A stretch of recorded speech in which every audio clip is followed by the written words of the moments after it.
Are you like every other JDM fanboy that thinks Skylines are the best car ever made and that buying one will immediately make you pull more dudes on the block than any other wannabe Paul Walker? Do you flex the self-destructing RB26 motor on every innocent human who owns a reliably fast and cool car?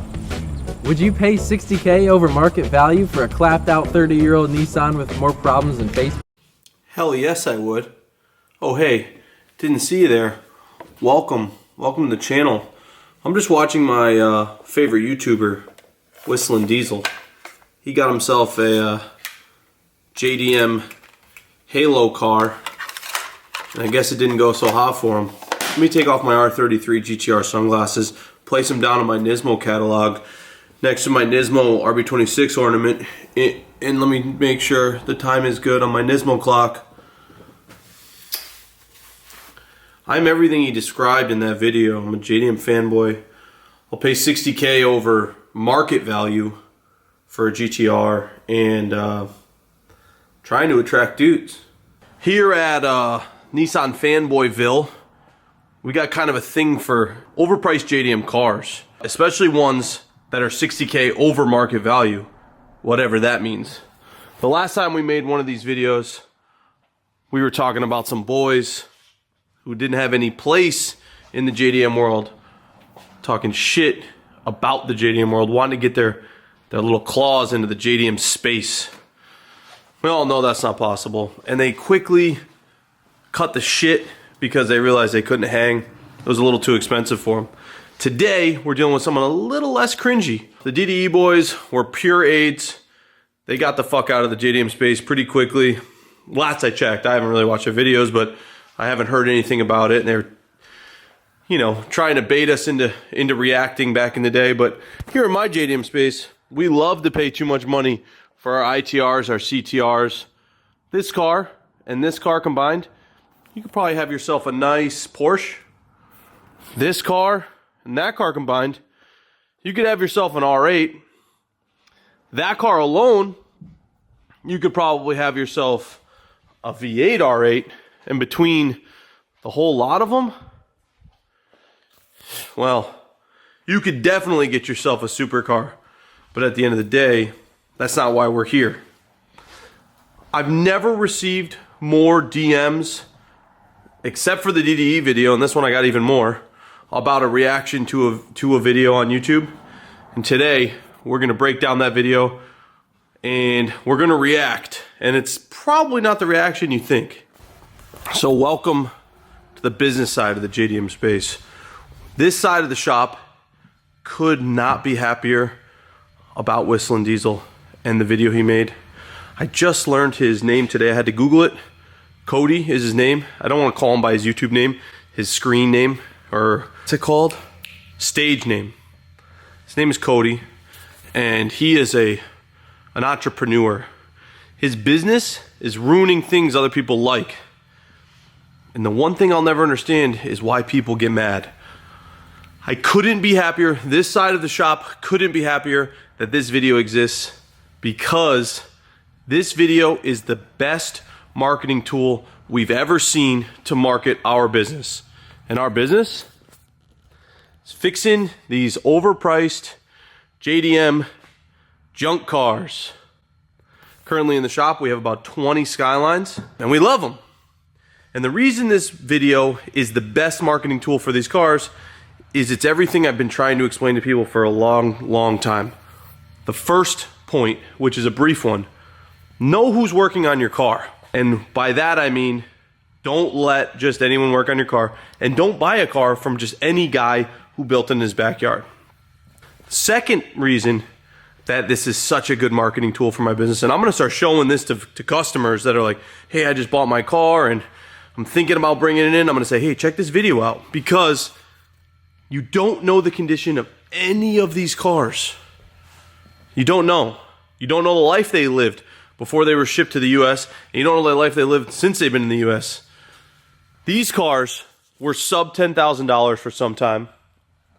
And when a car gets to be cheap, as you'll see with a lot of American cars like Mustangs and Camaros up until recently, you know, like F-bodies and shit, were like pretty cheap. When that happens, they start getting neglected. When a car's under 10 grand, people are like, I'll leave it in the yard for a little bit longer. I'll abandon it in a field. I'll use cheap parts to fix it. I'll bring it to Mako to get painted, because it's hard to justify high quality parts when the value isn't there. And then when you get a value spike, the scumbags come out of the woodwork. They start fixing things and painting things just to sell them for a lot of money in 3 pictures on the auction and send them to the US. So the second reason this is a great marketing tool is because he showed exactly what can happen if you have no idea what you're doing and you go out and you buy a modified or an unmaintained Skyline GTR. These are great cars. They are not invincible. I've yet to find a car that is invincible. So that's the second reason why this is an amazing marketing tool. If you buy a GTR and you're unsure, bring it to us. The other thing you should never do is buy a car that's claimed to have 750 horsepower. You should never buy that without having somebody check it out. To be ignorant on GTRs and to go out to buy one that was backyard built to 750 horsepower is very ignorant. And then to expect that to last is even more ignorant. So that's the reason why I'm glad he made this video, and I want to personally thank Cody for making that video, because now I have a reference video to show customers who are on the fence about bringing their car to us. He's never going to stop somebody who wants one of these cars from buying it, because when you want it, you want it. These are so good.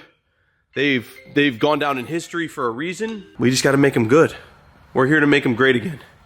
So that's the other reason why that great marketing tool. Everyone wants to see me react to this video, so we're gonna get into the video. I'll react. There's a couple of weird things in the video. We're gonna talk about those. Biggest thing, he shouldn't have bought a 750 horsepower car without having somebody who knew what the fuck they were talking about check it over. I don't care who claimed to have built it. That's a little bit crazy. One last thing before we get into the video. I really wish he did it to a 34. I don't know, if he's trying to piss people off, doing it to a 32, they're just kind of inexpensive. He wants to flex, he wants to get a reaction. He should have done to a goddamn 34. But the problem is, he probably wouldn't have broke a 34 because they're not 200 years old, built by clowns. They're usually either stock or built very well. Anyway, let's watch his video and let's see what this dude did. I did skim it. I haven't really got into it, but I've got a lot of info.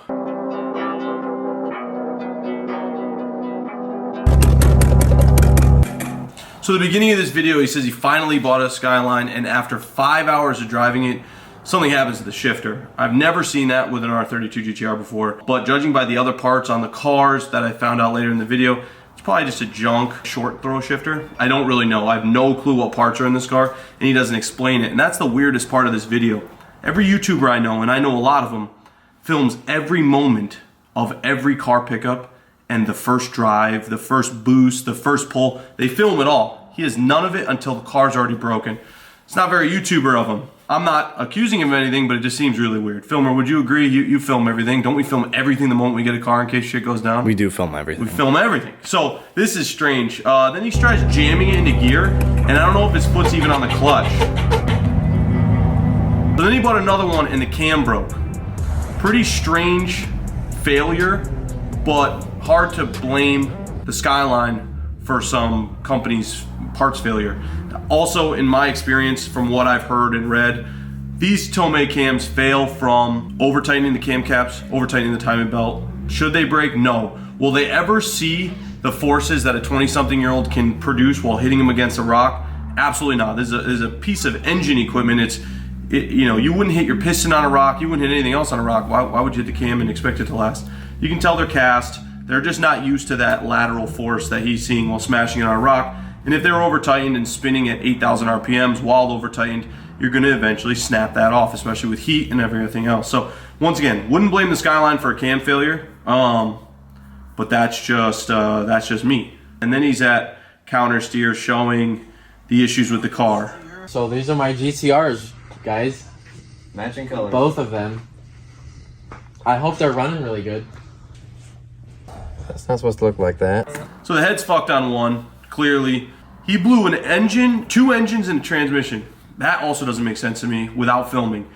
The moment he blew one or the other, why wouldn't he pick up his phone, which is what they film on, and start filming the rest until the other part failure? I don't know if you guys have ever blown an engine, but very rarely do they simultaneously also blow a transmission. And I don't know if you've ever blown a transmission, but usually you don't continue beating on it enough to blow the engine. So I just think that's weird. I think there's a weird turn of events. I think he's withholding data here, but that's also none of my business. So we'll get into this quick. Then he gets into the failure with the car with the bad thrust washers, thrust bearings, whatever you want to call them. Very common using those junk comp clutches. They explain in the video that the car was stalling when he pushed the clutch in, and they show the oil pump housing as being machined away, which, for one, if you guys have ever heard metal on metal at 1,000 RPMs, it's loud as fuck. The fact that someone kept driving after hearing that, a little alarming. The fact that someone kept driving after the car was being forced to stall by the crank pushing up against an object that it needed to create friction and stall an engine that at idle probably makes 150 foot-pounds of torque, 100 horsepower, whatever it is crazy. There's more to this story. It's a little weird. Not calling him out, not throwing shade. Maybe he didn't know what was happening. He doesn't seem like he's the most mechanically inclined person. But if you are stopping a crank by grinding it across a flat surface and it's stalling the car, you're hearing wild shit and you shouldn't continue driving. And then he breaks it on a rock. The cam gets broken on a rock.